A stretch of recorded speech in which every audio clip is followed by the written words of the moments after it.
Imagine standing beneath a vast prehistoric sky, your bare feet pressed against Earth untouched by civilization. The air tastes different here, cleaner, wilder. You are one of them now, a human from 100,000 years ago. But who exactly are you?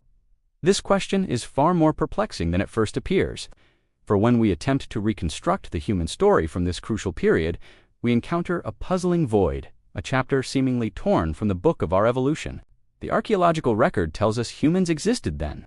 We have scattered bones, fragments of tools, traces of hearths, long cold, but something doesn't add up. The narrative we've constructed contains inconsistencies, contradictions, and most troubling of all, gaps. These aren't small gaps either. They represent missing millennia where our ancestors vanished from certain regions only to reappear later, changed in ways difficult to explain through conventional evolutionary theory. Tonight, we embark on a journey through the mists of deep time to examine one of the most significant mysteries in human prehistory, what I've come to call the missing chapter of human evolution around 100,000 years ago. Modern scientific consensus gives us a seemingly complete picture. Anatomically modern humans evolved in Africa and gradually spread throughout the world, adapting to new environments and replacing archaic human species along the way. But what if this narrative is incomplete? What if a critical chapter of our past remains obscured by time, a chapter that might fundamentally alter our understanding of who we are and where we came from? The evidence suggests something profound and unexpected occurred during this period, something that current theories struggle to explain. Genetic bottlenecks, technological leaps, cultural explosions that emerged seemingly without precursors. Climate records reveal Earth underwent dramatic oscillations during this time. Periods of warming and cooling so extreme they reshaped landscapes, reshrew coastlines, and forced mass migrations of all species, including our own. Yet somehow, despite these catastrophic changes, despite the immense challenges our ancestors faced, humanity not only survived, but flourished. How? This is the central paradox we must confront. Our investigation will draw upon multiple disciplines: archaeology, paleoclimatology, genomics, and more. We'll examine established facts, then venture into the realm of carefully considered speculation, where evidence remains incomplete. Some of what we'll explore tonight sits firmly within scientific consensus. Other aspects remain controversial, theories in progress. I promise to clearly distinguish between the two, never presenting speculation as established fact. We'll peel back layers of time to examine curious anomalies in the fossil record, apparent leaps in cognitive ability, physical adaptation, and social organization that occurred with surprising speed during this pivotal period. We'll consider the strange genetic evidence suggesting our species nearly went extinct around this time, creating a population bottleneck that left its signature in our DNA, a signature still detectable in every person alive today. We'll explore how climate change of unprecedented magnitude may have isolated human populations, creating the conditions for rapid evolution and cultural innovation once these groups reconnected. And perhaps most intriguingly, we'll examine the puzzling timeline discrepancies between archaeological findings and genetic evidence. Discrepancies that hint at a more complex evolutionary story than we've been telling ourselves. This is not merely an academic exercise. Understanding our true past informs our present identity and shapes our future trajectory. If we've misunderstood a critical chapter in our evolution, we may have misunderstood our very nature. Tonight's exploration requires an open mind, not to abandon scientific rigor. Quite the opposite. True science demands we question, revise, and occasionally reimagine our understanding when new evidence challenges established narratives. So settle in as we journey back 100,000 years to a world both familiar and profoundly alien. A world where multiple human species coexisted, where climate catastrophes threatened our very existence, and where something transformative occurred. What happened during this missing chapter? Why does the evidence seem contradictory? And most importantly, what might it reveal about who we truly are? These are the questions that will guide our exploration tonight. Chapter 2: The Enigma of Our Origins. The conventional narrative of human evolution follows a relatively straightforward path. Homo sapiens evolved in Africa roughly 300,000 years ago, gradually developed modern behaviors, then expanded across the globe, starting about 70,000 years ago. This out-of-Africa model, supported by genetic and fossil evidence, has become the dominant paradigm. It tells a compelling story of our species' journey from a small African population to global dominance, replacing or occasionally interbreeding with archaic humans.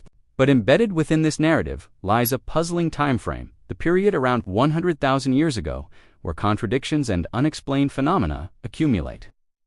This isn't merely an academic curiosity, it represents a potential blind spot in our understanding of ourselves. Why does this matter? Because this period coincides with the development of traits we consider uniquely human. Abstract thinking, complex language, sophisticated tool use, art, ritual.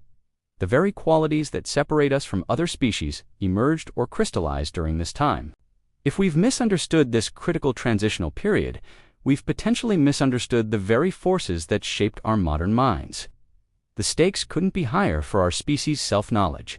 Consider the mysterious genetic bottleneck that appears in our DNA. Genetic diversity studies suggest the human population crashed to perhaps fewer than 10,000 reproductive adults worldwide around this time, nearly driving our species to extinction. What catastrophe could have so decimated humanity at the precise moment when our cognitive and cultural evolution was accelerating? The timing seems paradoxical. Species in decline rarely experience evolutionary leaps forward.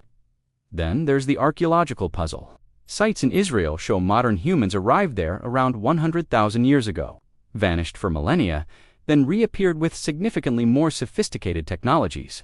Where did they go? What transformed them during their absence? Climate records offer potential clues. This period witnessed violent climatic oscillations, rapid warming followed by brutal cooling. The Sahara transformed from lush savanna to parched desert and back again multiple times, potentially isolating populations. Isolated populations evolve differently. Under intense environmental pressure, adaptation can accelerate. When these separated groups eventually reconnect and interbreed, revolutionary genetic combinations can emerge. This process, called reticulated evolution, might explain our paradoxes. But the timing remains problematic. The genetic and archaeological records don't perfectly align. Technological innovations appear to suddenly, cultural complexities emerge without clear precursors. It's as if pieces from different puzzles have been forced together. Some researchers propose controversial hypotheses to explain these inconsistencies. Perhaps there were multiple human migrations out of Africa earlier than previously thought. Perhaps isolated populations developed different traits that later combined to create modern humans. Others suggest more radical possibilities. Could climate catastrophe have driven extreme cultural adaptation? Might isolated groups have evolved distinctive cognitive abilities that, when recombined through interbreeding, created unprecedented neural architectures? These speculations remain just that, speculations, but they highlight the significance of this mysterious period. If we're missing crucial details about our origins, we may misunderstand what truly makes us human. The stakes extend beyond academic curiosity. Our evolutionary past shapes our understanding of human nature, our strengths and vulnerabilities, our potential and limitations. It informs how we see ourselves and how we might evolve culturally and biologically in the future. If humanity nearly went extinct 100,000 years ago only to emerge transformed, what does this tell us about our resilience, about our adaptability, about the very nature of human innovation under pressure? Moreover, if isolated populations developed different cognitive adaptations that later combined to create modern human consciousness, might this explain the remarkable diversity of human thought patterns we observe today? Could the different ways people process information, visual versus verbal thinking, analytical versus intuitive reasoning, represent the vestiges of these diverse cognitive adaptations that emerged during our missing chapter? These questions touch on the fundamental nature of human consciousness and diversity. They suggest our differences may have deep evolutionary roots, emerging from the very crisis that nearly extinguished our species. The implications extend to how we understand human potential. If our ancestors underwent rapid adaptation during climate crisis, might we possess untapped adaptive capacities that only emerge under extreme environmental pressure? And if reticulated evolution, the recombination of traits from previously isolated populations, drove our cognitive revolution, what might this suggest about the value of cultural exchange and genetic diversity for our continued evolution? These are not merely abstract considerations. As we face contemporary challenges, climate change, technological disruption, social fragmentation, understanding how our ancestors navigated similar existential threats becomes increasingly relevant. If we've misunderstood the forces that shaped us, we may misunderstand our capacities and limitations moving forward. The missing chapter might hold critical insights for our species' future survival and development. As we examine the evidence surrounding this mysterious period, we'll need to distinguish carefully between established fact, reasonable inference, and more speculative possibilities. The truth likely contains elements we haven't yet imagined. What remains certain is that something extraordinary happened during this time. Something that transformed a vulnerable primate species on the brink of extinction into the planet's dominant life form, capable of reshaping entire ecosystems and now contemplating its own origins. Chapter 3. Shadows in the Fossil Record. To understand the mystery of our missing evolutionary chapter, we must first establish what came before. The story begins roughly 300,000 years ago, when the first anatomically modern humans emerged in Africa, beings with skeletal structures essentially identical to our own. The oldest known Homo sapien fossils were discovered at Jebel Irhoud in Morocco, dating to approximately 315,000 years ago.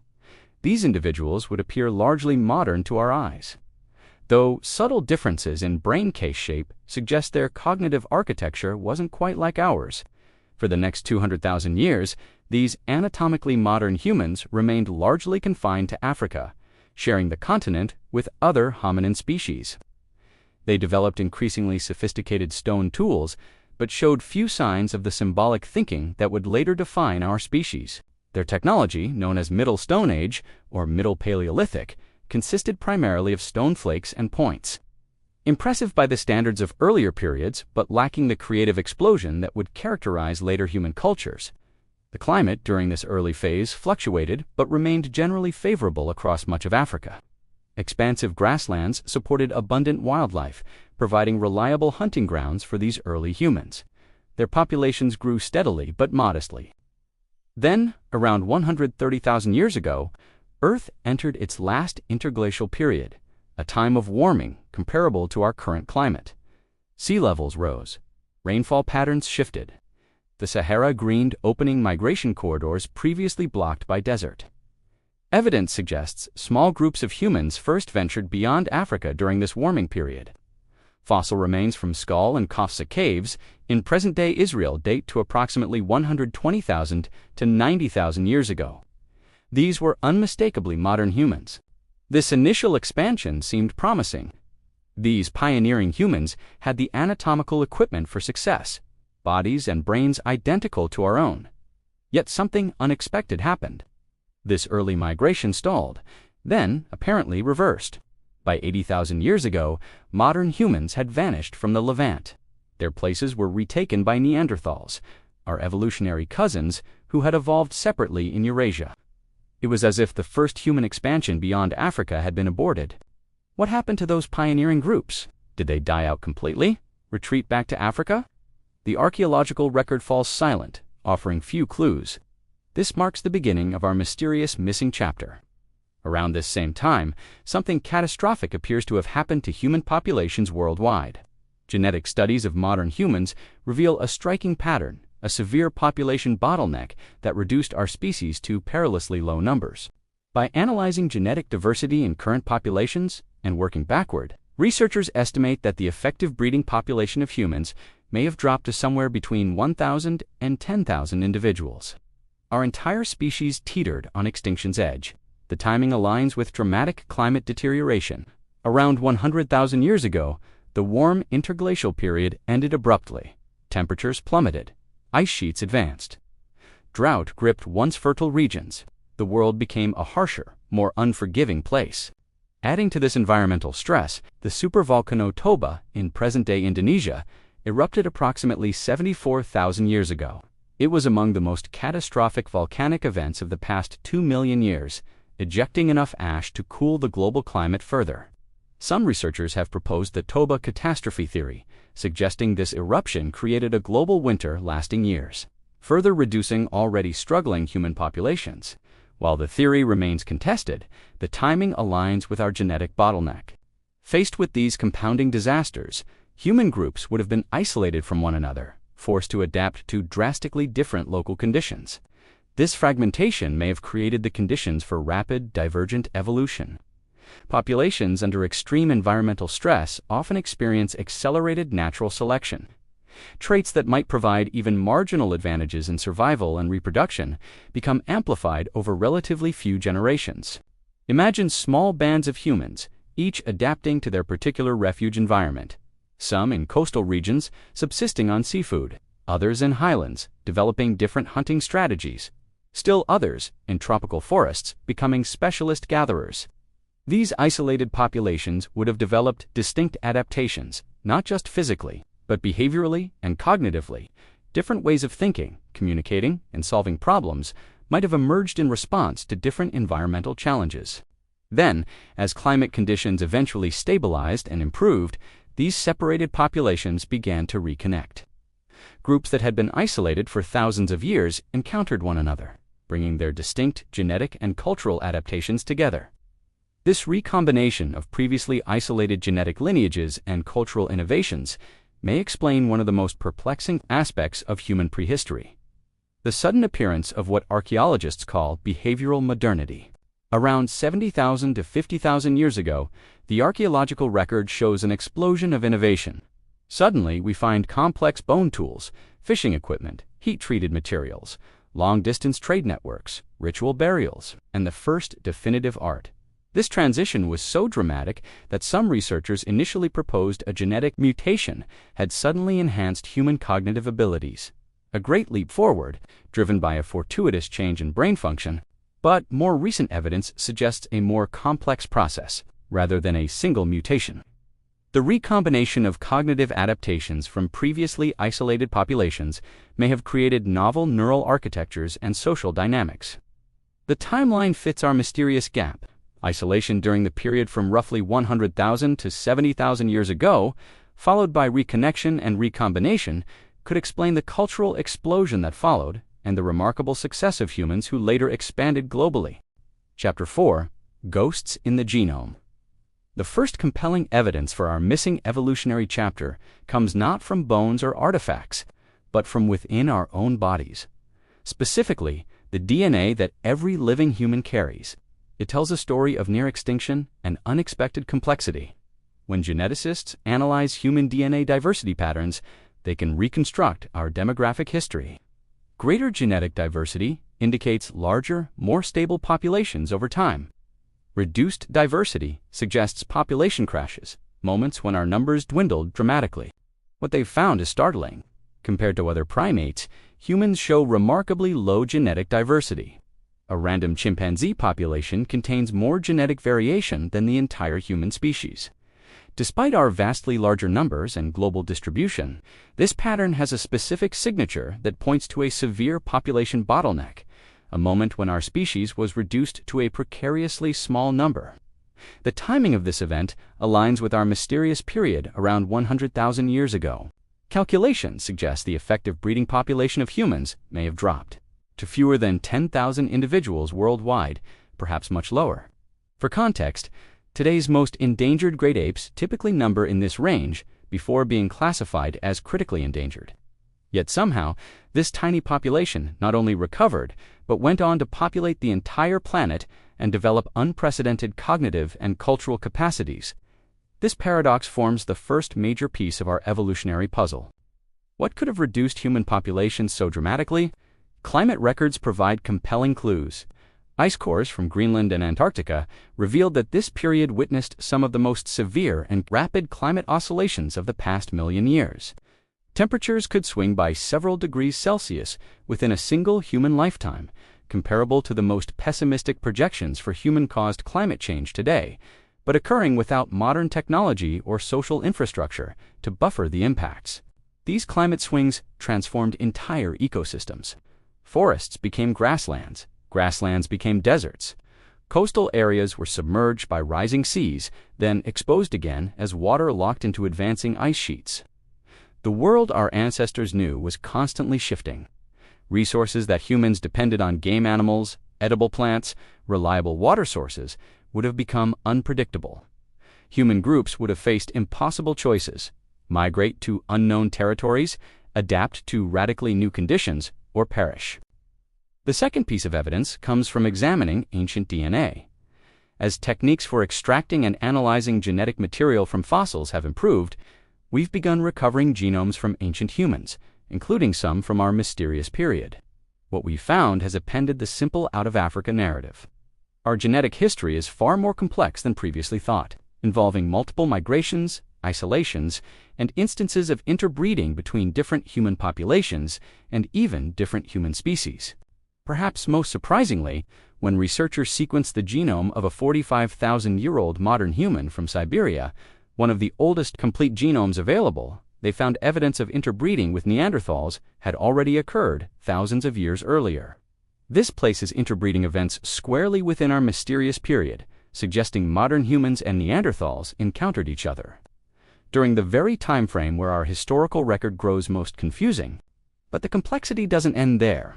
In 2019, analysis of DNA from a 90,000-year-old bone fragment found inside Denisova cave revealed something extraordinary. The remains belonged to a teenage girl with a Neanderthal mother and a Denisovan father. This direct evidence of interbreeding between two different human species raises profound questions about the nature of human populations during this period.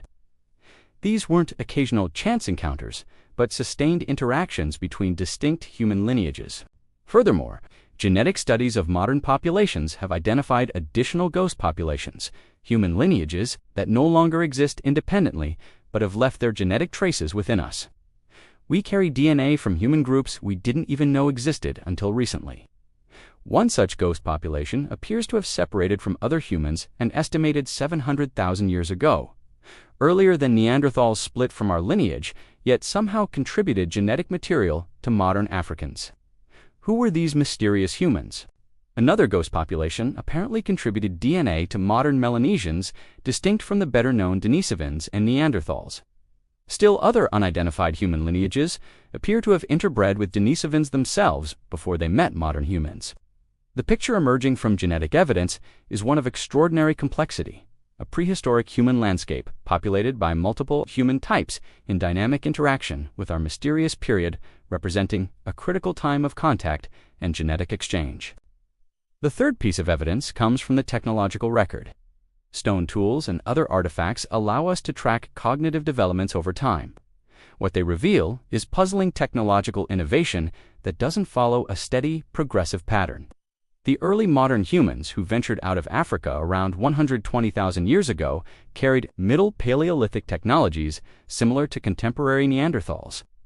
Their tools were effective, but showed limited evidence of symbolic thinking or technological experimentation. After the apparent retreat from the Levant and the population bottleneck period, something remarkable happened. When humans reappeared in the same regions, starting around 60,000 to 50,000 years ago, their technology had transformed dramatically. Suddenly, we find evidence of long-distance trade networks, standardized bone tools, fishing equipment, heat treatment of materials, and perhaps most significantly, unambiguous art and symbolic objects, the clear signatures of minds working much like our own. This transition is so abrupt in the archaeological record that it was initially called the human revolution or creative explosion. It seemed as if a cognitive switch had suddenly been flipped, transforming our species almost overnight. But closer examination reveals a more complex pattern. Some of these modern behaviors appear earlier in isolated locations, only to disappear and then reappear later. Different innovations emerge in different regions at different times. For example, shell beads and processed pigments, clear evidence of symbolic thinking, appear at sites in Africa, dating to 120,000 to 80,000 years ago, then seem to vanish from the record, only to reappear more widely after our mysterious period. Similarly, complex projectile technologies appear, disappear, and reappear in different regions. Rather than steady progress, we see pulses of innovation, abandonment, and reinvention, exactly the pattern we might expect from isolated populations developing solutions independently. The fourth, and perhaps most tantalizing piece of evidence, comes from human fossils themselves. Paleontologists have long noted that the earliest anatomically modern humans don't appear quite like us in subtle but significant ways, while their overall anatomy matches ours. Early modern human fossils often show more robust features, thicker bones, stronger muscle attachments, and slightly different proportions. These early humans were built more powerfully than most modern populations. More intriguingly, their brains, while similar in size to ours, appear to have been shaped slightly differently. The frontal lobes, areas associated with higher cognitive functions like planning, social awareness, and language, show subtly different proportions. After our mysterious period, human fossils begin to show the gracile features characteristic of most modern populations: lighter builds, less pronounced muscle attachments, and more globular brain cases with expanded parietal lobes. These changes suggest not just cultural, but potentially neurological shifts during our mysterious period. Something may have changed in how human brains were organized, something that left no direct traces in fossilized bones, but transformed cognitive functioning. Could the explanation lie in the recombination of adaptations from previously isolated populations? When formerly separated groups reconnect and interbreed, novel genetic combinations emerge, sometimes producing entirely new capabilities or traits.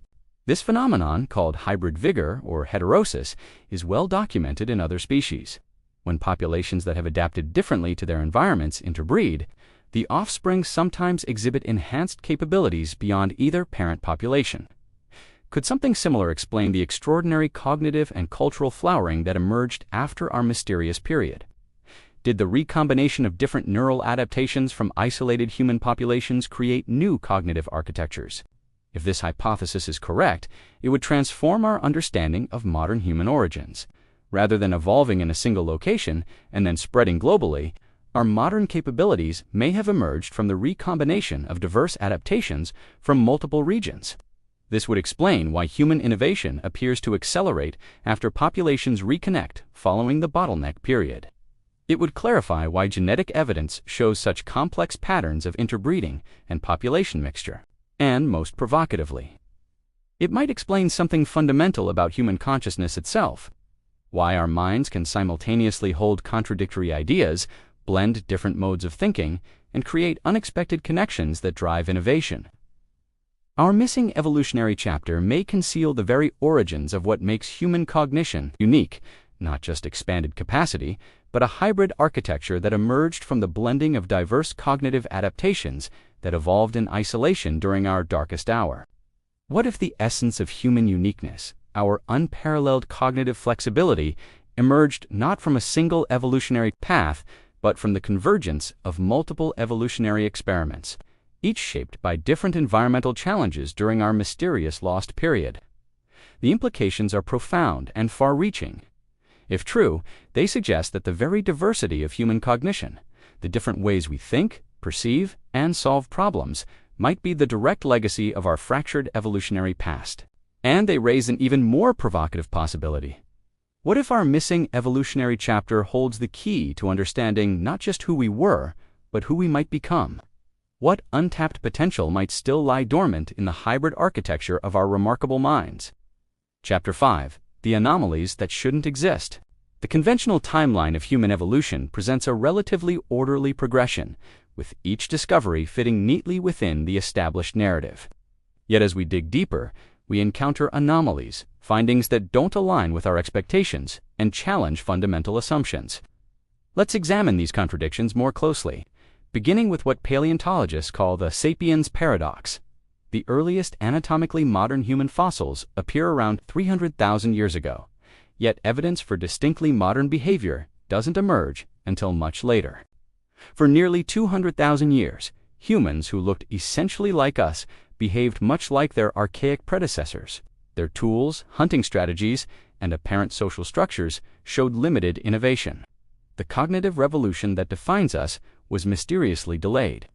This prolonged stasis, followed by sudden change, defies typical evolutionary patterns.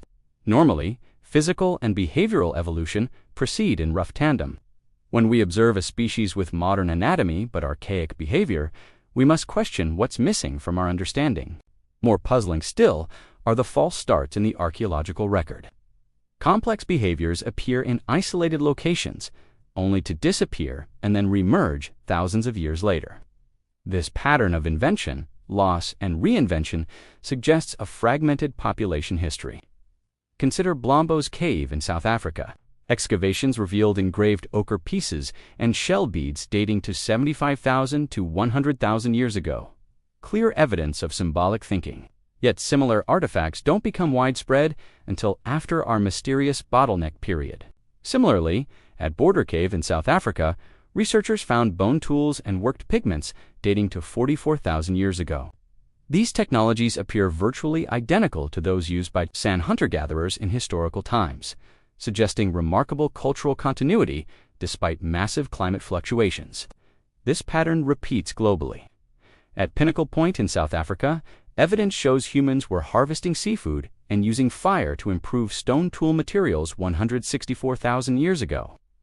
These complex behaviors then seem to vanish before reappearing elsewhere millennia later. In Australia, archaeological evidence places humans thereby at least 65,000 years ago, far earlier than previously thought. The journey required crossing open ocean, implying maritime technologies that leave no trace in the archaeological record but indicate advanced cognitive abilities. These chronological anomalies challenge the notion of steady, progressive cultural evolution. Instead, they suggest a more complex pattern of innovation, isolation, loss, and rediscovery, exactly what we might expect from populations fragmented by climate catastrophe. Another contradiction emerges when we examine migration patterns. The conventional out-of-Africa model suggests a single major exodus around 70,000 to 50,000 years ago. Yet archaeological evidence increasingly points to multiple migrations occurring at different times. Human remains from Mislia Cave in Israel date to 177,000 to 194,000 years ago.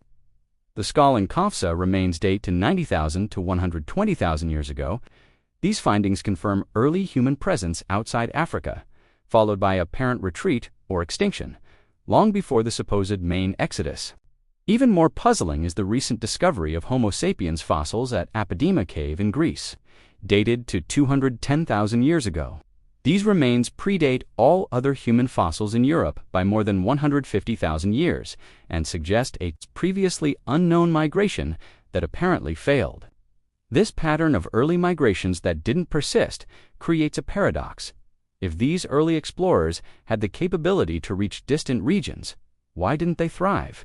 What factors led to their disappearance? And how do they relate to the populations that eventually colonized these same regions? Another anomaly emerges when we examine brain size evolution.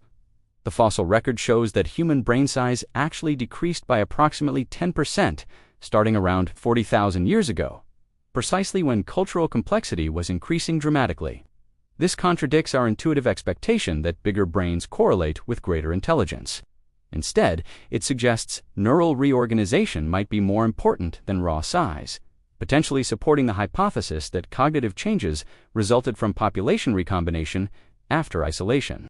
Further contradictions appear when we analyze ancient genomes.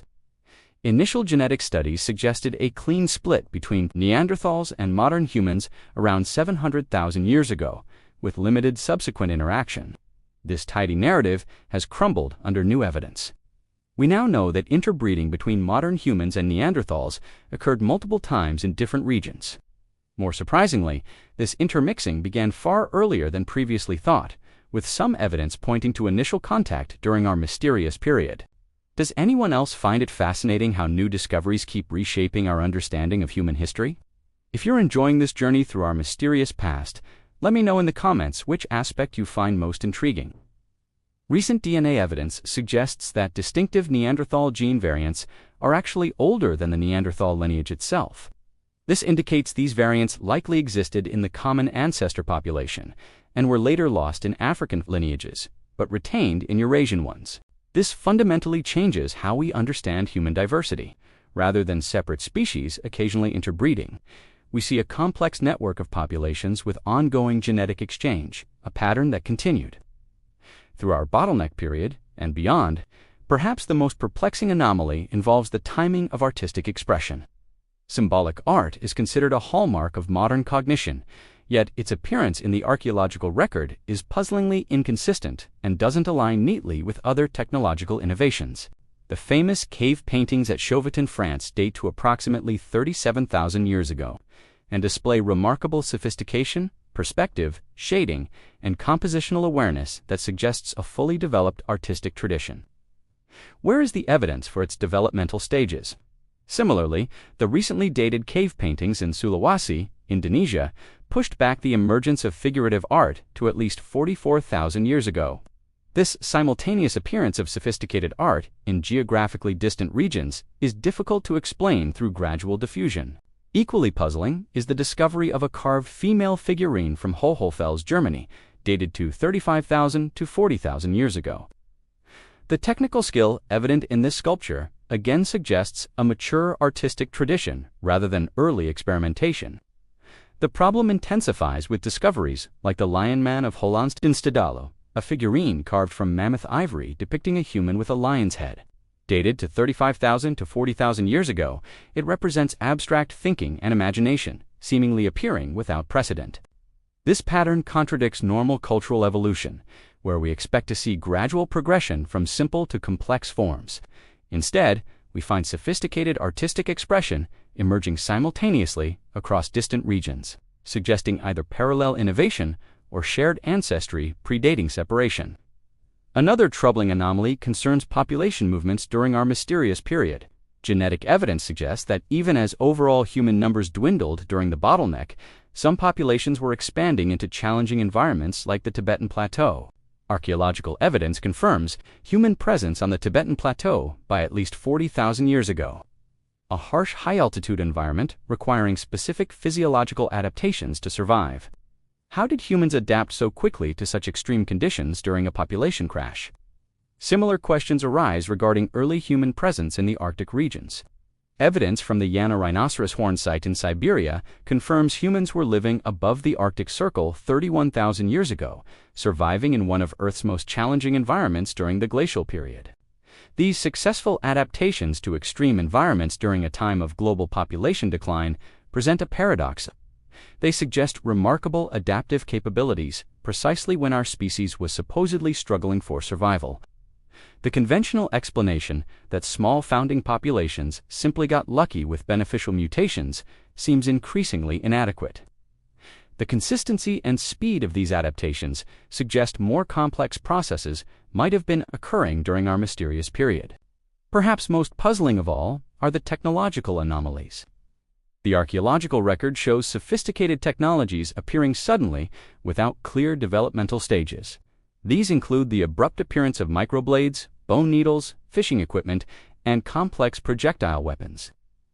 Take the case of microblades, tiny, precisely crafted stone tools that appear in the archaeological record around 40,000 years ago in East Asia. Their production requires sophisticated cognitive abilities, including forward planning and precise motor control.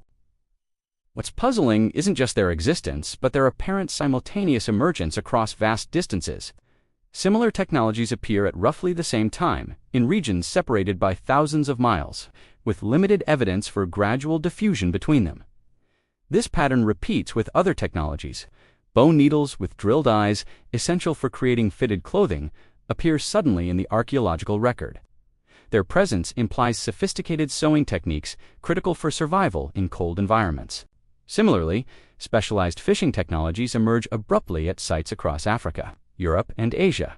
These include barbed harpoons, fish hooks, and nets, all requiring advanced knowledge of materials and prey behavior, yet again appearing with limited evidence of gradual development. These technological anomalies suggest either parallel innovation on an improbable scale, or some mechanism for preserving and transmitting knowledge during population fragmentation and reconnection that remains poorly understood. As we assemble these various anomalies and contradictions, a pattern emerges, one that standard evolutionary models struggle to explain. The conventional narrative of gradual progressive development simply doesn't fit the evidence. Instead, we see a history marked by fragmentation, isolation, parallel development, loss, and recombination. A complex tapestry of human evolution that seems centered around our mysterious period from 100,000 to 70,000 years ago. Chapter 6. Echoes in myth and unexpected evidence throughout human cultures.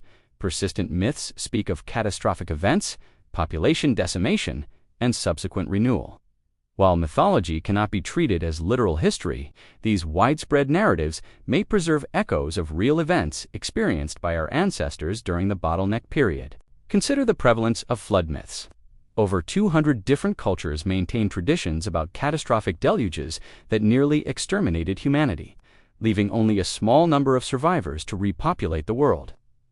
The specificity and consistency of these stories is remarkable. From the Mesopotamian epic of Gilgamesh to the biblical account of Noah, from Greek tales of Deucalion to the Maya Popol Vuh, these narratives share core elements: divine displeasure, warning to a chosen few, massive destruction, and eventual renewal from a small remnant population. The universality of these stories has long puzzled anthropologists. While regional flooding certainly occurred throughout human history, the global distribution of these myths suggests they might contain fragments of collective memory from a shared traumatic experience. During our mysterious bottleneck period, rapid climate oscillations would have caused significant sea level changes. Coastal populations, likely substantial, as coastlines provide abundant resources, would have experienced catastrophic flooding as ice sheets melted during warm periods. Similarly, myths of darkness covering the world appear across diverse cultures. Indigenous Australian traditions speak of a great winter when darkness prevailed. Norse mythology describes Fimbulwinter, 3 successive winters without summer. Japanese myths tell of the sun goddess Amaterasu hiding in a cave. These narratives align with what we know about volcanic winter scenarios. The Toba supervolcano eruption, approximately 74,000 years ago, would have ejected enough ash and aerosols to significantly reduce global temperatures, and sunlight for years matching these ancestral memories of darkness. Even more intriguing are widespread myths describing multiple creations and destructions of humanity. Hopi traditions speak of previous worlds destroyed by fire, ice, and flood. Hindu cosmology describes recurring cycles of creation and destruction. Greek mythology mentions previous ages ended by catastrophe. These cyclic destruction narratives parallel what population genetics tells us, that humanity experienced multiple severe bottlenecks, with our species repeatedly reduced to small numbers before expanding again. The myths may preserve cultural memory of these near-extinction events. Equally significant are myths concerning the emergence of modern human capabilities. Numerous traditions attribute human knowledge and skills to external sources: Prometheus bringing fire, Thoth giving writing to Egyptians, Quetzalcoatl teaching agriculture to Mesoamericans. These knowledge-bringer myths might reflect actual historical events where isolated populations reconnected after developing different technologies, appearing to each other as possessing mysterious, transformative knowledge. When we examine these myths, not as supernatural tales, but as potential cultural memories encoded in metaphor, they align remarkably well with the scientific evidence for our mysterious period: multiple catastrophes, population crashes, isolation, and subsequent cultural exchange. Beyond mythology, unexpected physical evidence further complicates our understanding of this period. Some archaeological findings simply don't fit neatly into the conventional timeline of human technological development. Consider the Extinction spears from Germany. These sophisticated wooden throwing spears date to approximately 300,000 years ago, far earlier than modern humans supposedly left Africa. They demonstrate advanced understanding of aerodynamics, balance, and weight distribution. The weapons were likely created by Homo heidelbergensis, showing that precise woodworking and complex hunting strategies predated Homo sapiens. This challenges assumptions about the unique cognitive abilities of our species during the period we're examining.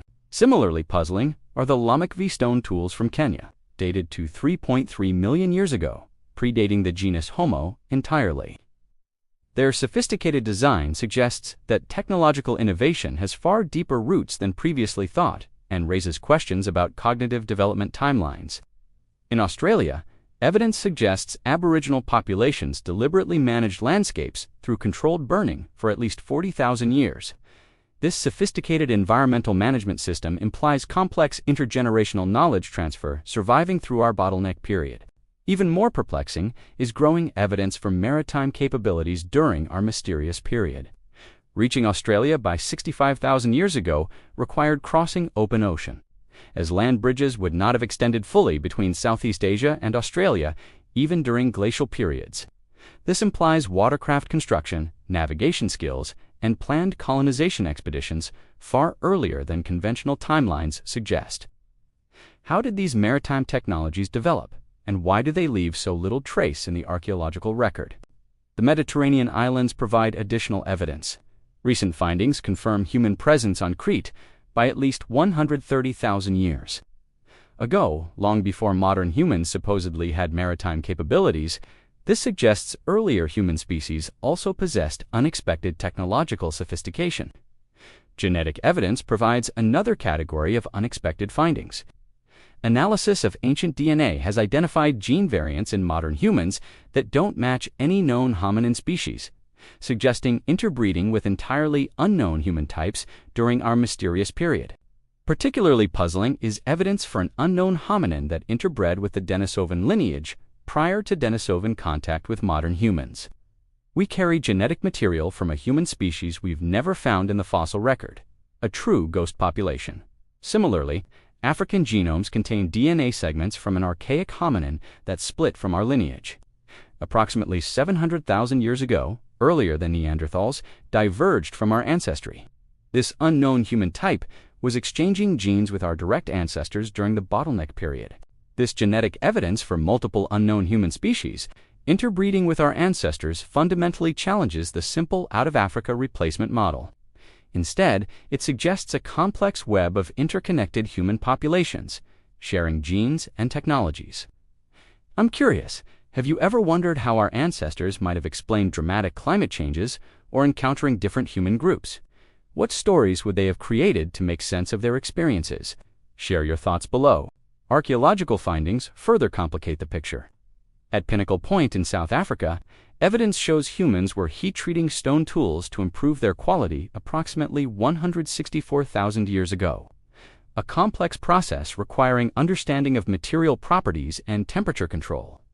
This sophisticated knowledge then seems to vanish from the archaeological record, only to reappear thousands of years later in different regions, a pattern difficult to explain through conventional diffusion models of cultural transmission.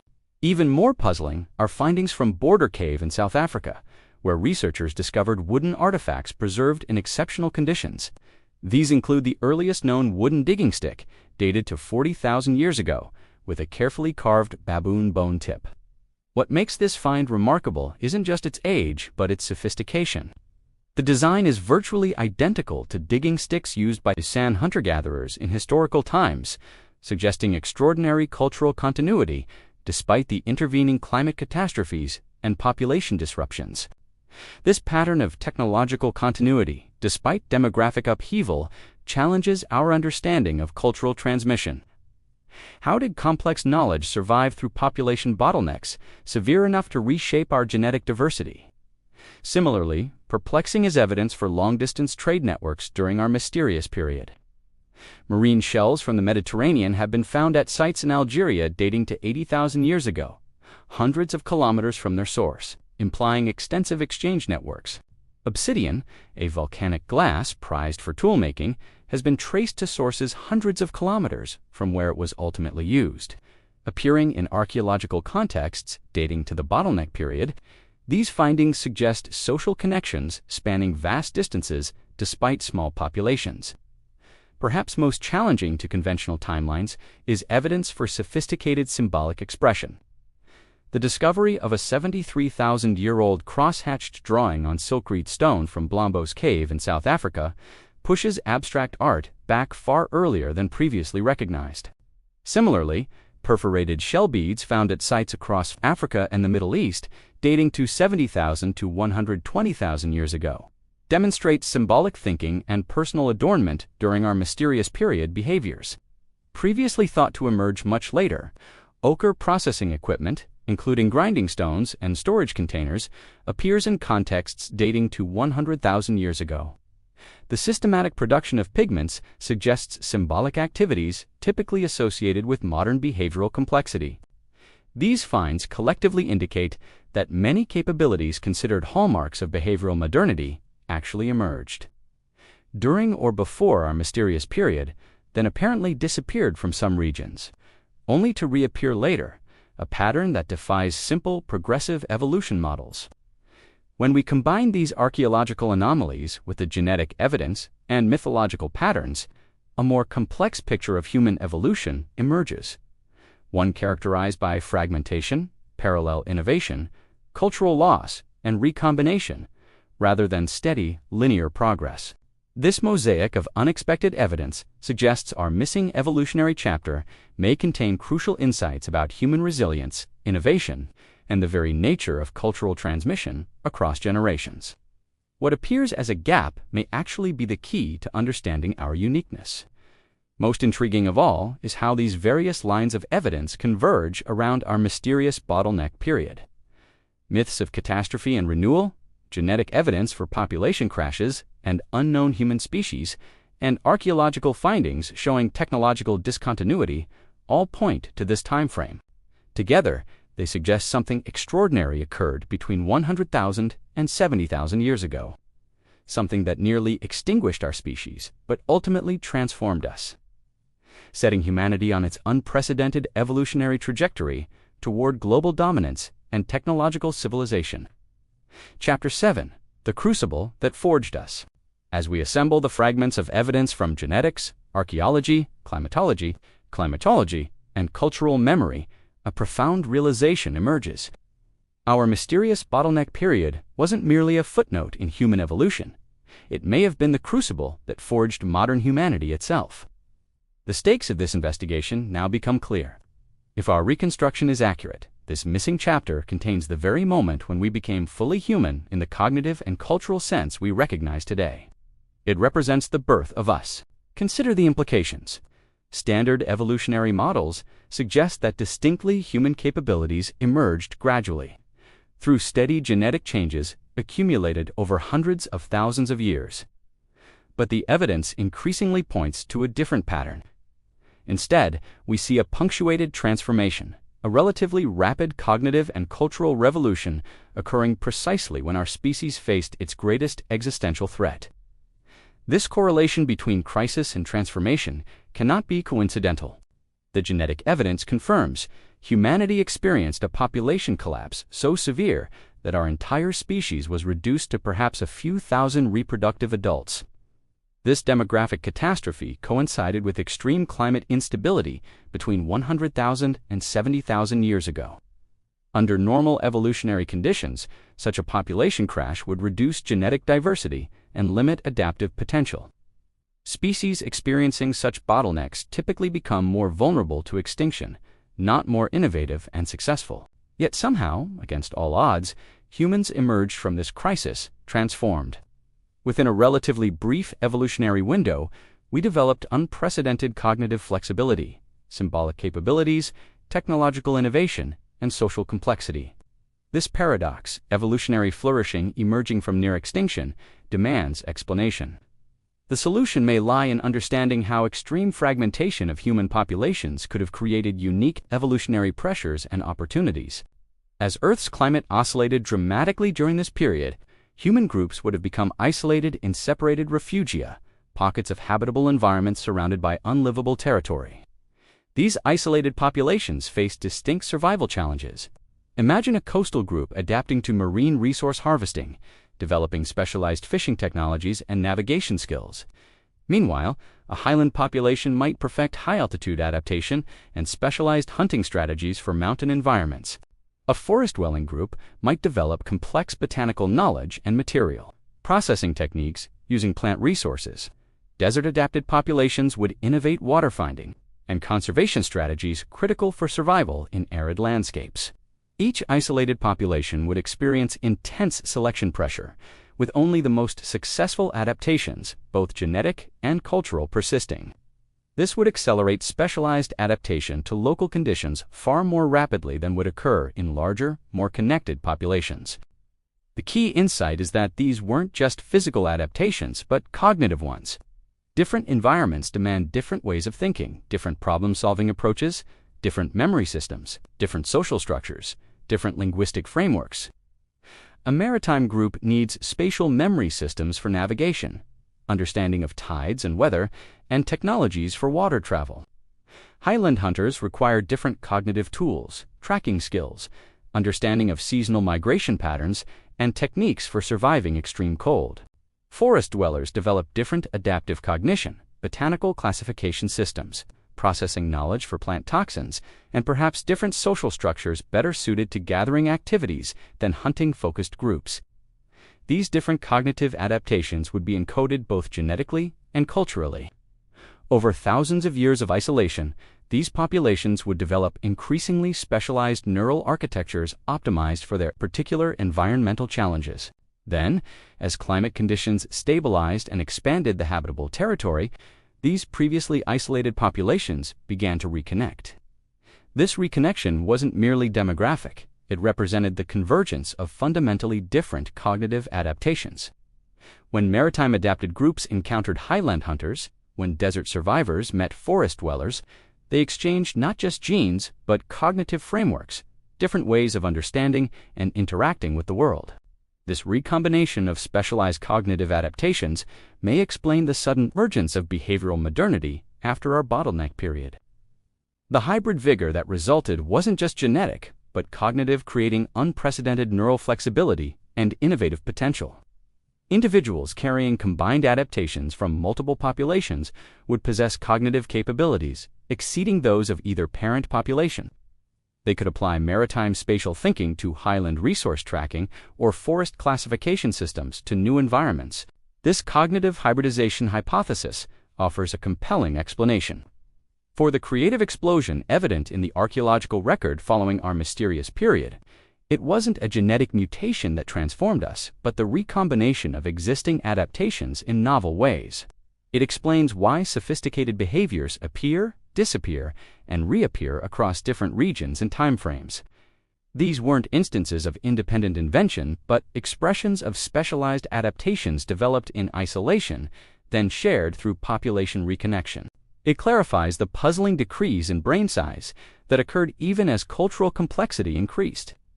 Neural reorganization resulting from cognitive hybridization might produce more efficient, flexible thinking without requiring larger overall brain volume. Most significantly, it explains why modern humans possess such extraordinary cognitive flexibility compared to other species. Our minds aren't just enhanced versions of previous hominin brains, they're hybrid architectures combining multiple specialized adaptations. This perspective fundamentally alters how we understand human uniqueness. Our defining feature isn't simply increased intelligence, but cognitive hybridity, the ability to seamlessly integrate different modes of thinking, different perceptual frameworks, different problem-solving approaches. This hybrid cognitive architecture allows us to hold contradictory ideas simultaneously, to apply concepts from one domain to entirely different situations, to combine disparate elements into novel innovations capabilities that emerged directly from our fractured evolutionary history. If this reconstruction is accurate, the implications are profound. Our creative potential, our cultural diversity, our technological innovation, and our unprecedented ecological adaptability all stem directly from the population fragmentation and recombination during our mysterious period. Our missing evolutionary chapter thus contains the key to understanding not just our past, but our present cognitive nature and future potential. It reveals that human uniqueness emerged not from steady progression, but from crisis, fragmentation, and recombination. This realization transforms how we should view human diversity. Different cognitive styles, different perceptual frameworks, different problem-solving approaches aren't deficiencies or merely cultural variations. They're the living legacy of our specialized evolutionary history. Visual thinkers, verbal processors, analytical minds, intuitive reasoners, these different cognitive approaches may reflect ancestral adaptations that evolved in isolation during our bottleneck period, then recombined to create the cognitive diversity we see in modern populations. Our tendency to form distinct cultural groups with different worldviews may similarly reflect this evolutionary legacy. Species-wide adaptation, maintaining cognitive diversity that proved crucial for our survival through rapidly changing environmental conditions. The stakes of this investigation have now expanded beyond academic curiosity. Understanding our true evolutionary history reveals something essential about human nature itself. We are not a monolithic species, but a mosaic of adaptations, a living synthesis of diverse cognitive lineages. This perspective offers new insights into contemporary challenges. Our current climate crisis parallels the environmental instability our ancestors faced. Their solution, maintaining diverse cognitive adaptations across fragmented populations, may inform our approach to current threats. Just as cognitive diversity proved crucial for our ancestors' survival, preserving diverse problem-solving approaches and cultural knowledge systems may be essential for navigating our uncertain future. Our species' resilience lies in our cognitive plurality. Moreover, recognizing that human uniqueness emerged from population fragmentation and recombination challenges, simplistic narratives about progress and superiority.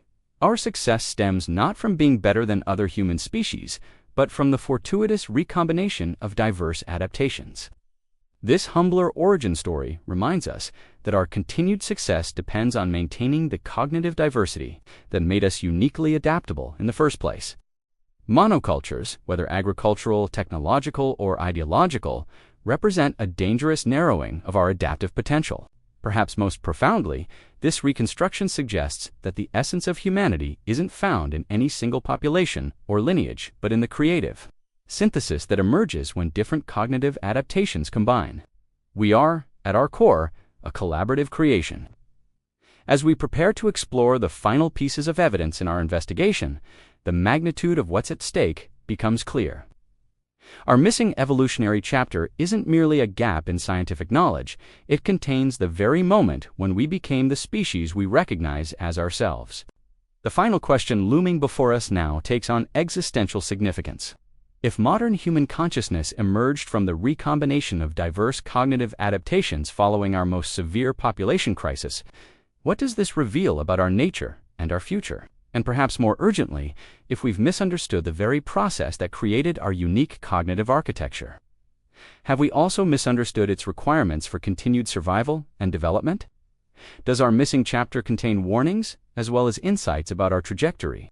The answer may lie in the most mysterious evidence of all, the unexplained acceleration in human brain development that occurred after our bottleneck period, and the curious genetic signatures that suggest our evolution was anything but typical, even by the standards of other primates.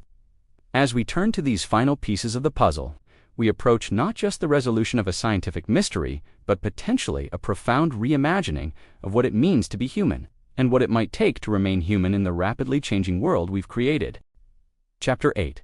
Competing Visions of Our Past, as we've explored the evidence surrounding our mysterious bottleneck period. Several compelling theories have emerged to explain the transformation of our species.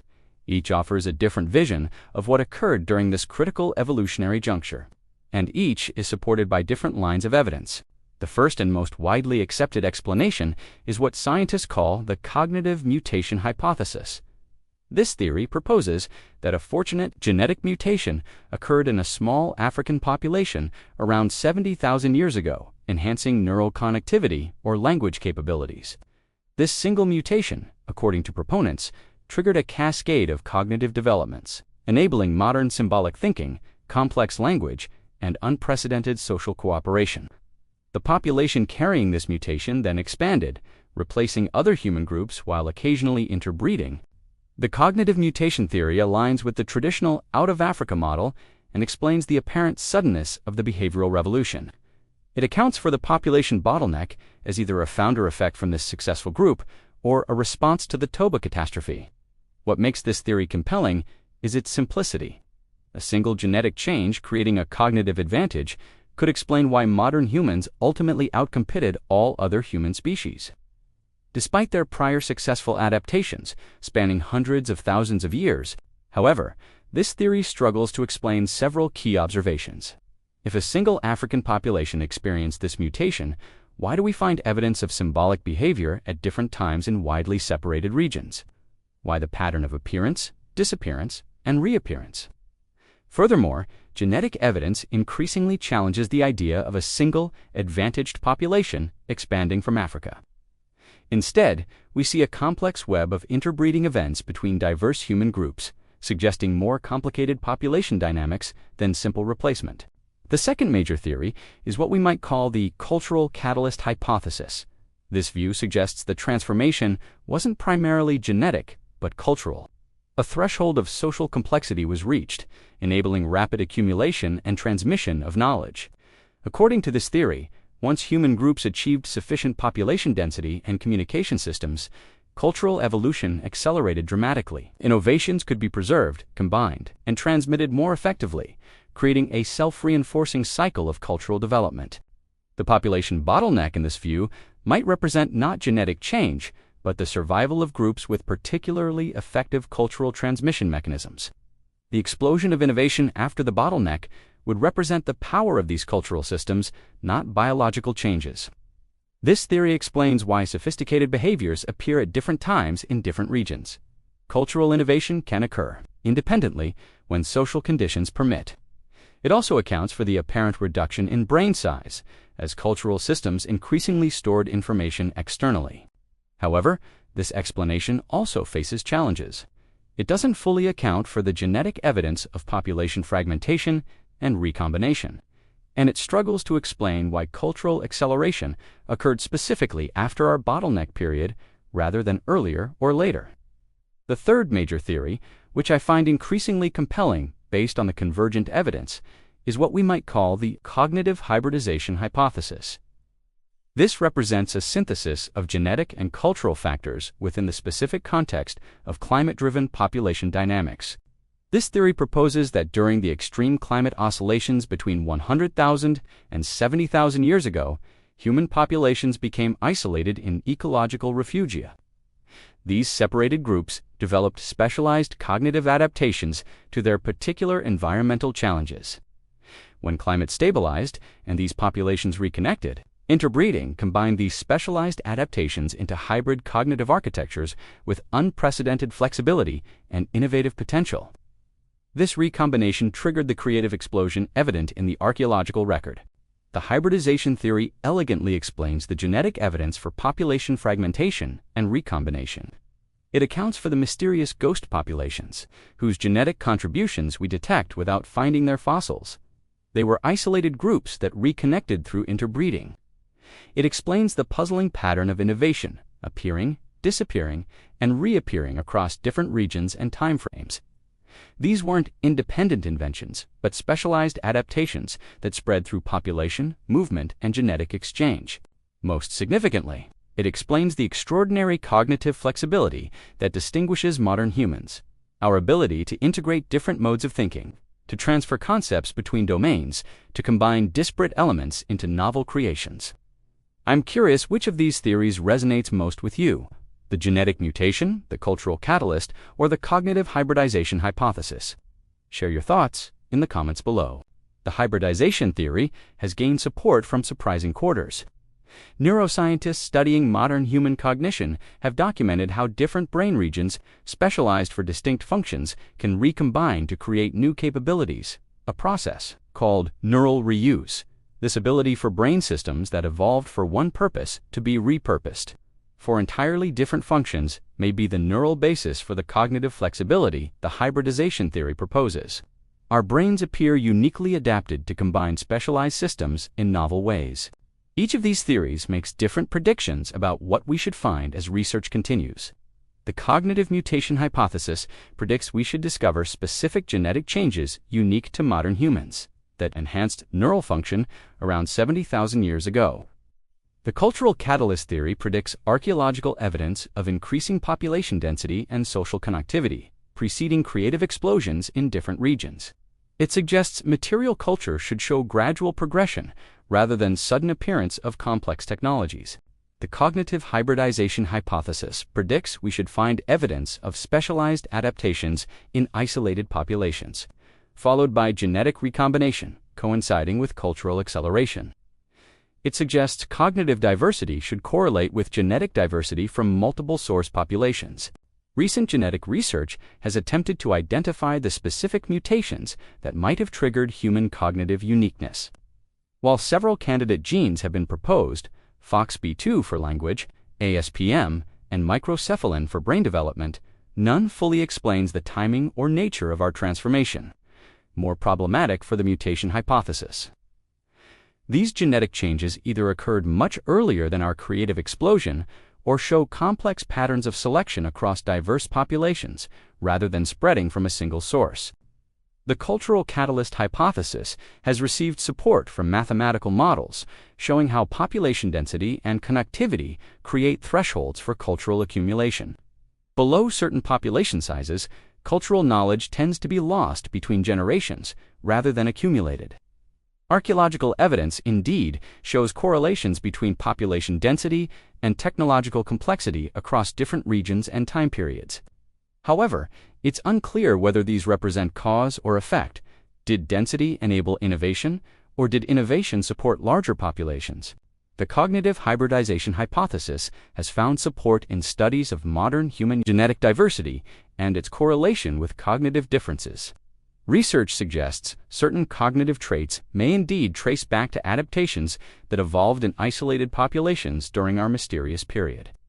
For example, genetic variants associated with visual spatial skills versus verbal processing show distribution patterns. Consistent with ancient population separations and recombinations, these different cognitive strengths may represent the living legacy of our fragmented evolutionary history.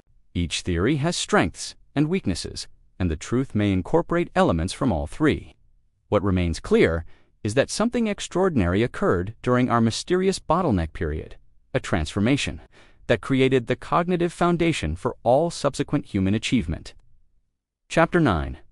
Emerging Science and Deepening Paradoxes. As scientific methods advance, new evidence continues to emerge, sometimes clarifying and sometimes further complicating our understanding of human origins. Recent breakthroughs in paleogenomics, archaeological dating techniques, and computational modeling have opened new windows into our mysterious period. Perhaps most significant are advances in ancient DNA recovery and analysis. Researchers have now extracted genetic material from fossils previously considered too old for DNA preservation, including a 430,000-year-old hominin from Spain's Cima de los Huesos cave. These techniques have revealed startling genetic complexity. The Cima fossils, anatomically classified as Homo heidelbergensis, show clear genetic affinity with Neanderthals rather than with the lineage leading to modern humans, forcing reconsideration of our evolutionary tree. Even more revolutionary was the 2019 recovery of proteins from a 1.9-million-year-old Homo erectus fossil. While not DNA, these ancient proteins contain enough information to clarify evolutionary relationships and suggest our family tree requires significant revision. New dating technologies have similarly transformed our understanding. Improved radiocarbon calibration has pushed back many key dates, while luminescence, dating, and uranium series techniques allow dating of previously undatable materials from our mysterious bottleneck period. These refined chronologies reveal that symbolic behaviors emerged earlier and in more regions than previously recognized. They show multiple human species overlapping in time and space during our mysterious period, creating opportunities for cultural exchange and interbreeding. Meanwhile, paleoclimatologists have reconstructed ancient environments with unprecedented precision. Ice cores, deep-sea sediments, cave formations, and fossil pollen provide detailed climate records spanning our bottleneck period, revealing conditions far more dynamic than previously understood. These records confirm Earth experienced extreme climate instability between 100,000 and 70,000 years ago, with temperature fluctuations of up to 10 degrees Celsius occurring within single human lifetimes. Such rapid changes would have drastically reshaped environments and resource availability. Computer modeling of human population dynamics under these climate conditions supports the fragmentation hypothesis. Simulations show how changing rainfall patterns and temperature shifts would create isolated habitat patches, separating human groups for thousands of years. These same models predict where isolated refugia would have existed during peak glacial conditions. Predictions increasingly confirmed by archaeological discoveries of human occupation in precisely these locations during our mysterious bottleneck period. New archaeological techniques have revealed previously invisible evidence. Microscopic residue analysis identifies traces of complex compounds on stone tools, plant medicines, adhesives, and processed materials that indicate sophisticated knowledge systems dating to our mysterious period.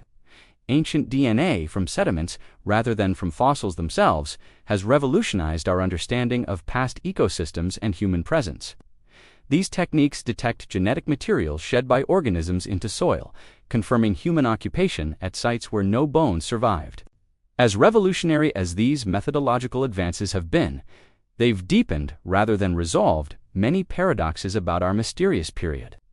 Each new discovery seems to add complexity rather than simplification to the human evolutionary story. One persistent paradox involves the timing of advanced behaviors. New evidence consistently pushes sophisticated technologies and symbolic expression further back in time. Yet they appear sporadically rather than showing steady development, challenging both progressive evolution models and the cognitive mutation hypothesis. For example, recent findings confirm humans were using complex adhesives requiring precise temperature control for hafting stone tools at least 100,000 years ago in Africa. This technology disappears from the record, then reappears thousands of years later in different regions. Similarly, paradoxical is the evidence for early seafaring. Archaeological findings confirm human presence on islands like Sulawesi and Flores by at least 65,000 years ago, requiring open water crossing, yet the technology for such voyages, boats capable of carrying multiple people, leaves almost no archaeological trace. How did maritime knowledge develop, spread, and survive through our bottleneck period? The cognitive and technological requirements for successful ocean navigation are immense, requiring sophisticated understanding of currents, weather, celestial navigation, and boat construction. Another deepening paradox concerns interbreeding between human species. Initial genetic studies suggested limited interbreeding between modern humans and archaic species like Neanderthals. Newer evidence indicates more extensive and complex genetic exchange over longer periods.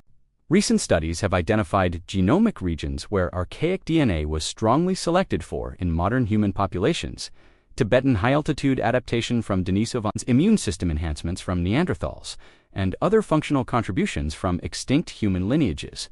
This pattern contradicts the notion that modern humans simply replaced archaic species due to cognitive superiority. Instead, it suggests a more complex process where modern humans absorbed beneficial adaptations from multiple human types through interbreeding, essentially acquiring specialized adaptations through genetic exchange. Perhaps most puzzling is the paradox of brain evolution during this period. While overall brain size in modern humans actually decreased after our bottleneck, certain brain regions, particularly in the frontal and parietal lobes, show evidence of rapid evolutionary change. These changes appear to involve neural organization rather than simple enlargement. The development of enhanced connectivity between brain regions and the repurposing of neural circuits for new functions. Our brains didn't just get bigger, they rewired in fundamental ways. Neuroscientists studying modern brain function have identified unique patterns of connectivity that distinguish human cognition from other primates. These include enhanced links between brain regions, specialized for different functions, precisely the type of neural integration the hybridization theory would predict. Another paradox emerges from studies of human genetic diversity. While overall, genetic variation in humans is lower than in other primates, confirming our bottleneck. Certain genomic regions show extraordinary diversity, particularly those involved in immune function and sensory perception. This pattern suggests intense but varied selection pressures on isolated human populations during our mysterious period, followed by recombination that preserved advantageous variations from multiple source populations, again supporting the hybridization model. Particularly challenging for simple evolutionary models is the paradox of cultural acceleration after the bottleneck. If humans experienced a severe population crash, we would expect cultural complexity to decrease as knowledge was lost, yet we observe precisely the opposite. After our mysterious period, cultural innovation accelerated dramatically. New technologies appeared simultaneously across distant regions, symbolic expression flourished, long-distance trade expanded, social complexity increased. All this occurred despite reduced population sizes following the bottleneck. Traditional explanations for this pattern have focused on demographic recovery as populations rebounded. Innovation increased. But this doesn't explain why post-bottleneck humans were so much more innovative than pre-bottleneck populations of similar or larger size. The cognitive hybridization hypothesis offers a potential resolution to this paradox. If isolated populations developed specialized adaptations that later recombined, the resulting cognitive architecture might possess greater innovative potential than either parent population. explaining the creative explosion. This would represent a form of hybrid vigor, not just genetically, but cognitively, the combination of different specialized neural adaptations creating emergent capabilities that exceeded the sum of their parts. Similar processes occur in other biological systems when previously isolated varieties recombine. Another paradox involves the inconsistent timing of modern human behaviors across different regions. If these capabilities resulted from a single genetic mutation or cultural innovation, we would expect them to spread steadily from a single source. Instead, we see a complex mosaic pattern.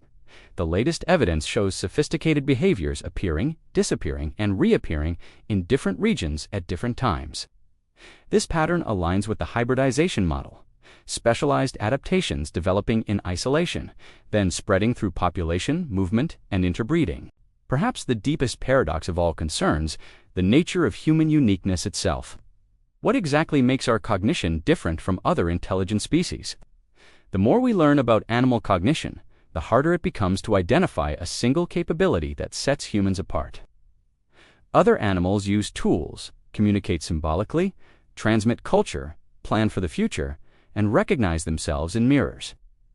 What makes humans distinct appears to be not any single ability, but our unprecedented integration of multiple cognitive systems. Our mental hybridity, this integrative flexibility, our capacity to combine different modes of thinking, to transfer concepts between domains, to simultaneously hold contradictory perspectives, may be the direct legacy of our fragmented evolutionary history during the mysterious bottleneck period. Chapter 10. The missing chapter revealed. As we've assembled evidence from genetics, archaeology, climatology, and neuroscience, a coherent picture has begun to emerge. Our mysterious period between 100,000 and 70,000 years ago wasn't simply a gap in our knowledge, it was the crucible that forged modern humanity. The story that unfolds is more complex and more profound than conventional narratives suggest.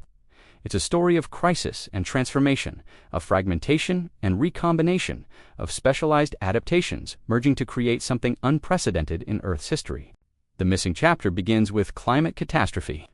Around 100,000 years ago, Earth's relatively stable interglacial climate began to oscillate wildly. Temperatures plummeted, then rose dramatically, then crashed again. These weren't gradual shifts but rapid changes occurring within human lifespans. Ice cores from Greenland reveal temperature swings of up to 10 degrees Celsius occurring within decades. Such rapid changes would transform entire ecosystems virtually overnight. Forests became grasslands, grasslands became deserts, coastlines advanced and retreated as sea levels fluctuated. For human populations already spread across Africa and parts of Eurasia, these changes were apocalyptic. Familiar environments became uninhabitable. Resource patterns that had sustained generations vanished. Migration routes were blocked by expanding deserts or retreating coastlines. The archaeological evidence confirms widespread population displacement during this period. Sites show abandonment, followed by reoccupation, sometimes by groups using different technologies. Human presence vanishes from entire regions only to reappear thousands of years later. Genetic evidence tells the same story, a dramatic reduction in our species population. Analysis of genetic diversity patterns in modern humans suggests our numbers crashed to perhaps a few thousand reproductive adults worldwide, a severe bottleneck that nearly extinguished our species. But this catastrophe had an unexpected consequence. As human populations contracted, they became isolated in ecological refugia, pockets of habitable environment separated by uninhabitable territory. These isolated groups faced distinct adaptive challenges. In coastal refugia, humans developed specialized fishing technologies and maritime skills. In mountainous regions, groups adapted to high altitudes and seasonal resource patterns. In tropical forests, others became specialist gatherers with intimate botanical knowledge. These isolated populations weren't just adapting physically, but cognitively. Different environments demanded different ways of thinking, different problem-solving approaches, different perceptual frameworks, different social structures optimized for local conditions. Over thousands of years of isolation, these separated populations developed increasingly specialized neural adaptations. Their brains literally organized differently in response to their particular environmental challenges. creating distinct cognitive architectures optimized for specific contexts. This specialization occurred through both genetic adaptation and cultural evolution. Genetic changes influencing neural development would be selected for if they enhanced survival in local conditions. Cultural systems would simultaneously evolve to leverage these cognitive adaptations. We see evidence for this specialization in the archaeological record. Different regions showed distinctive technological traditions developing during this period, specialized hunting techniques in some areas, elaborate gathering technologies in others, maritime adaptations in coastal regions. Then, as climate conditions gradually stabilized around 70,000 years ago, something remarkable occurred. The isolated refugia expanded. Barriers between populations diminished. Groups that had been separated for thousands of years began to encounter one another.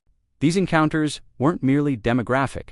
They represented the convergence of fundamentally different cognitive adaptations. When maritime adapted groups met highland hunters, when desert survivors encountered forest specialists, they exchanged not just genes, but cognitive frameworks. The genetic evidence confirms extensive interbreeding during this period. We see signatures of population mixture, with modern human genomes containing contributions from multiple source populations that had been isolated during the bottleneck period. But the most profound consequence wasn't simply genetic mixture, it was cognitive hybridization. The recombination of specialized neural adaptations from different populations created novel cognitive architectures with unprecedented flexibility and innovative potential. Individuals carrying combined adaptations from multiple populations would possess capabilities exceeding those of either parent population. They could apply maritime spatial thinking to highland resource tracking or forest classification systems to new environments. This cognitive recombination explains the explosive acceleration of innovation evident in the archaeological record.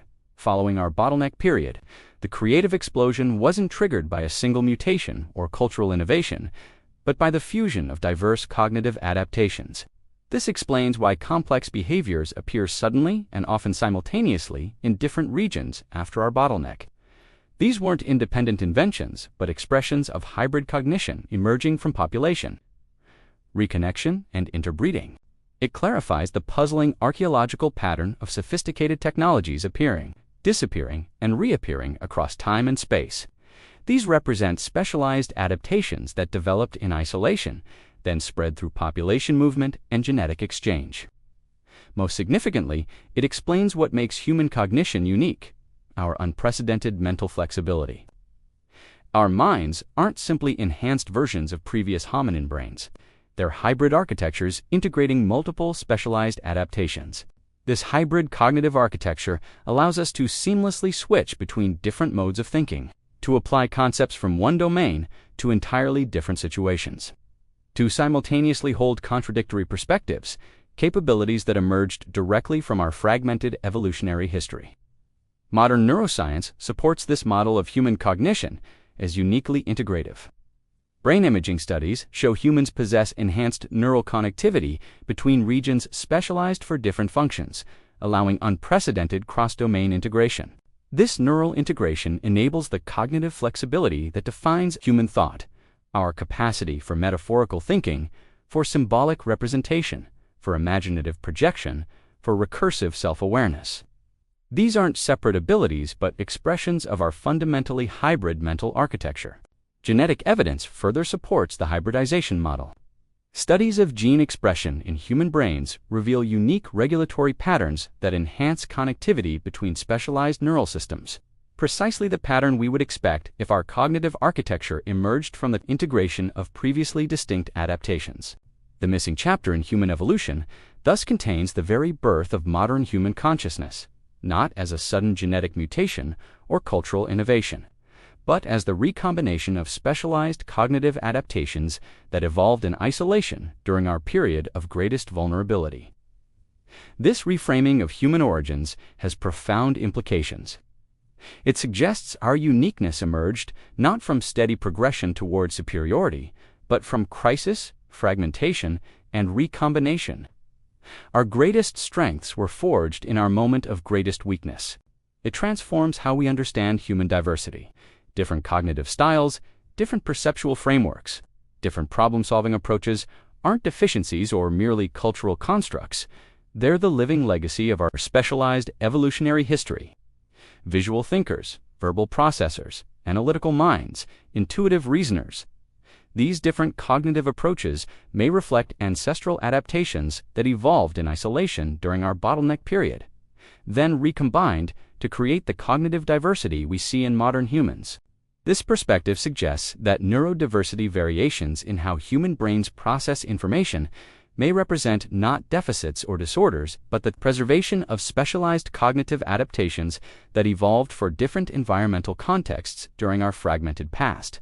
Our missing evolutionary chapter reveals something profound about human nature. We are not a monolithic species, but a mosaic of adaptations, a living synthesis of diverse cognitive lineages. Our strength lies not in uniformity, but in integration, in our capacity to combine different ways of knowing. This understanding of our origins offers new insight into both our remarkable success and our continuing challenges. Our hybrid cognitive architecture enabled unprecedented cultural and technological achievement, but it also created inherent tensions within our thought processes. We are simultaneously rational and intuitive, analytical and emotional, individual and social. These aren't contradictions, but complementary aspects of our hybrid cognition, different specialized adaptations integrated into a complex whole. The revelation of our missing evolutionary chapter isn't merely academic. It transforms our self-understanding at the deepest level. We are the descendants of survivors, carriers of adaptations forged in crisis, inheritors of cognitive tools developed through thousands of generations of human experience. And perhaps most significantly, it suggests that the preservation of cognitive diversity, different ways of thinking, perceiving, and problem-solving may be essential for our continued resilience and innovation as we face new environmental and social challenges. Our missing chapter reveals that we became fully human, not through conquest or superiority, but through integration and synthesis, through the bringing together of different cognitive adaptations, to create something greater than the sum of its parts. As we conclude our exploration of humanity's missing evolutionary chapter, we return to where we began, standing beneath that ancient sky, trying to understand who we truly are and where we came from. The answer, it seems, is more profound than we imagined.